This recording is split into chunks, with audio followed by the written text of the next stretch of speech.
Welcome to CMD news. నా పేరు కామాక్షి. ముందుగా నేటి వార్తా విశేషాలు.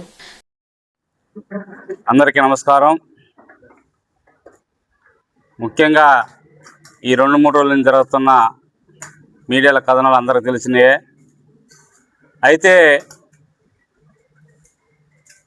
మేము ముక్కుసూటిగా అడుగుతా ఉన్నాం.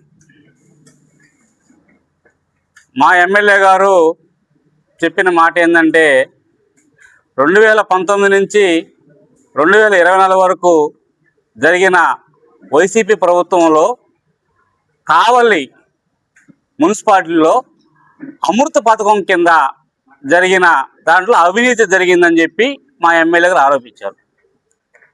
మేము ఖచ్చితంగా అడుగుతా ఉన్నాం, అవినీతి జరిగిందా జరగలేదనే దాని మీద మీరు సిబిఐ ఎంక్వైరీ చేయించాల్సిన బాధ్యత మీది. మీరు ఒక లెటర్ పెట్టండి. మీరే మాజీ ఎమ్మెల్యే గారికి తెలియజేస్తా ఉన్నాం, ప్రతాప్ కుమార్ రెడ్డి గారికి. మేము మా ఎమ్మెల్యే గారు మాట్లాడిన దాన్ని ఇంకోటేదో మాట్లాడి ఇంకొకటి, జగనన్న లేఅవుట్లో అవినీతి జరగలేదా? 14 లక్షలు 15 లక్షలు విలువ చేసే భూములను 55 లక్షలు 50 లక్షలు 60 లక్షలకి చేయలేదా? ఆ భూములు ఎవరి? వైసీపీ నాయకులు కాదా? కొంతమంది దగ్గర కొని మీ ఇళ్ళలో పనిచేసుకునే వాళ్ళ పేర్ల మీదలో ఇంకొకరి పేరు మీద రిజిస్ట్రేషన్ చేసుకోలేదా? అవినీతి జరిగిందయ్యా కాదంటే దాన్ని డైవర్ట్ చేసి ఇంకో దాని మీదకో పోవడం కాదు. మీకు చేతనైతే అమృత స్కీములో జరిగిన అవినీతి జరిగిందా లేదా? జరగలేదు, నేను అవినీతి చేయలేదు, నా నాయకులు అవినీతి చేయలేదు, నా దగ్గర ఉన్న వాళ్ళు అవినీతి చేయలేదంటే కలుగోలమ్మ గుడి కాడికి వచ్చి నీళ్లు పోసుకొని చెప్పు, నా ప్రభుత్వంలో నేను ఎమ్మెల్యేగా ఉన్న కాలంలో నేను అవినీతి చేయలేదని చెప్పి నిరూపించు. నువ్వు అవినీతి జరిగిందో లేదని మేము నిరూపిస్తాం. అంతేగాని సైడ్ ట్రాకులు ఆ ట్రాకులు ఈ ట్రాకులు వేసి ఏదో ప్రజలను తప్పుదోవ పట్టించాలంటే ఆల్రెడీ నిన్నే పక్కదోవ పట్టించారు. నువ్వు ప్రజలను తప్పుదోవ పట్టించలేవు. మా నాయకుడి మీద ఈ 2 ఏళ్ల పరిపాలనలో ఇంతైన అవినీతి మరక ఉంటే నిరూపించండి. కాబట్టి మా పెద్దలందరూ మాట్లాడారు, ఇంకా ఇంతతో ముగిసిపోలేదు కాబట్టి ఇంకా ఉన్నాయి కాబట్టి అందరికి నమస్కారం. అందరికీ నమస్కారం. నిన్న మాజీ శాసనసభ్యులు ప్రతాప్ కుమార్ రెడ్డి గారు మాట్లాడుతూ విజిలెన్స్ ఎంక్వైరీ అనే విషయాన్ని ఎమ్మెల్యే గారు ఏదో కొందరి చేత ఆపిస్తాడు అనేది ఆయన విమర్శ. నా ప్రశ్న ఒకటే, రియల్ ఎస్టేట్ అనే ఫీల్డు ఎంతో కాలంగా ఉంది. నేను కూడా గత 15 సంవత్సరాల నుంచి దీని మీద ఆధారపడి బతికేవాడిని. నాలాంటి కుటుంబాలు ఈ కావల్లో కొన్ని వందల కుటుంబాలు ఉన్నాయి. అయితే 2019 నుంచి 2024 దాకా అక్రమ లేఅవుట్లు వేశారు, ప్రభుత్వ భూములను ఆక్రమించి అక్రమ లేఅవుట్లు వేశారు అనేది వినికిడి. ఇది ఎవరి ప్రభుత్వం? మీ ప్రభుత్వం. మీ ప్రభుత్వంలో ఎవరైతే అక్రమాలు చేశారో, ఎవరైతే కోట్ల రూపాయలు ప్రభుత్వ సొమ్మును కాజేశారో అనే దాని మీద టాపిక్ ఇది. సో ఈరోజు విజిలెన్స్ ఎంక్వైరీకి ఎవరైతే వచ్చారో అధికారులకి సహకరించాల్సిన బాధ్యత అందరి మీద ఉంది. మరి ఆ విజిలెన్స్ ఎంక్వైరీకి వచ్చిన అధికారులు సైతం వాళ్ళకి తెలియదా? ఆ రోజు ఈ కాలువల్ని పూడ్చింది, ఈ డబ్బులు దండుకుంది ఎవరని తెలియదా? జస్ట్ అన్ ఎగ్జాంపుల్, ఒక రియల్ ఎస్టేట్ చేయాలి అనుకున్నప్పుడు ఒక రైతు దగ్గరికి వెళ్ళి, ఎవరైతే రియల్టర్ ఉంటాడో వాడు ల్యాండ్ వేస్తాడు, ఫ్లాట్లు వేస్తాడు. ఆ రైతుతో ఒక రేటు మాట్లాడుకుంటాడు. అయ్యా నువ్వు రిజిస్ట్రేషన్ ప్రతి ప్లాట్కి నేను చెప్పిన పేరు మీద నువ్వు రిజిస్టర్ చేయాలి, వచ్చినప్పుడల్లా నీకు జమ చేస్తూ ఉంటాడు. అయిపోయింది, 6 సంవత్సరాలు అయింది. ఆ విధంగా రైతుల దగ్గర నుంచి రియల్టర్లు ఎవరైతే లేఅవుట్లు వేస్తున్నారో వాళ్ళందరూ రైతులకు ఇవ్వాల్సింది ఇచ్చేశారు. రైతులకి ఆ రోజు మాట్లాడుకుంది 10 పైసలు, వీళ్ళు సంపాదించి 90 పైసలు. ఆ రోజు 50,000 రూపాయలు ఉన్న అంకణం మార్కెట్ వాల్యూ ఈరోజు 2 లక్షలు అయింది. ఈ మధ్యలో 5-6 చేతులు మారుంది. ఈ ప్లాట్లు కొన్నదంతా ఎవరు? ఒక దిగువ మధ్యతరగతి కుటుంబాలకు సంబంధించిన వాళ్ళందరూ ఏంటి, తమ కుటుంబ అవసరాల కోసం, అంటే పిల్లల చదువుల నిమిత్తమో పెళ్లిళ్ళ నిమిత్తమో లేదా వాళ్ళ ఆరోగ్యాల కోసమో రూపాయి కూడబెట్టుకొని చేసుకున్న ప్రయత్నం ఇది. ఈ రోజు 6-7 చేతులు మారిందో, ఎన్ని చేతులు మారిందో తెలియదు. ఆ రోజు 50,000 కొన్న ప్లాట్ ఈ రోజు 2 లక్షలు. సో ఈ రోజు విజిలెన్స్ అధికారులు వచ్చి ఎవరిని ఎంక్వైరీ చేయాలి? ఇన్ని అక్రమాలు జరిగితే ఎవరైతే వేశారో వాళ్ళని చేయాలి. ఈరోజు ఎవరైతే అనుమతి ఇచ్చారో అధికారులను ప్రశ్నించాలి. ఆ రోజు ఎవరైతే విధుల్లో ఉన్నారో అధికారులు వాళ్ళని ప్రశ్నించాలి. ఇవన్నీ ఎటో పోయి 1% కమిషన్ కోసం మాలాంటి మీడియేటర్లని 300 రూపాయలు 500 రూపాయలు ఇస్తే డాక్యుమెంట్ రైటర్లని ఎంక్వైరీ పేరుతో వేధిస్తూ ఉన్నారు. ఈరోజు ఎక్కడ పడితే అక్కడ కాలువలు తీస్తూ ఉన్నారు. కాలువలు తీస్తే అది సొల్యూషనా? అందులో నేను ఇప్పించిన ప్లాటో ఇంకో మీడియేటర్ ఇప్పించిన ప్లాటో ఉంటుంది. అది ఒక పేద కుటుంబానికి సంబంధించింది ఉంటుంది.